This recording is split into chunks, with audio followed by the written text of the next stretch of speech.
Good morning mga idol. Christmas na lang sa pagkakas.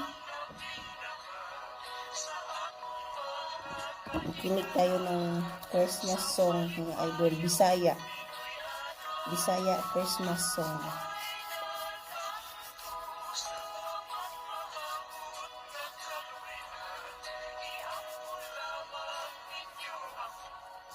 Merry Christmas na lang.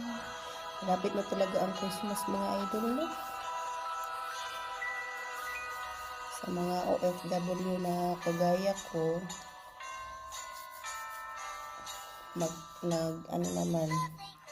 mag-isa lang mag-celebrate ng Christmas. Mag-video call na lang sa pamilya. Diba mga idol? Kasi minsan nakakalimutan ng mundo na bawat pangarap may timbang na iba sa puso, at hindi lahat ng ngiti ay saya. Minsan tawa lang yun para di ka mag-alala. Kaya bago mo sabihing madali lang yan, subukan mong marinig ang kanilang katahimikan. Baka sa pagitan ng bawat puntong hininga may sigaw ng hirap na nagtatago sa likod ng pag-asa. Hindi mo kailangan maging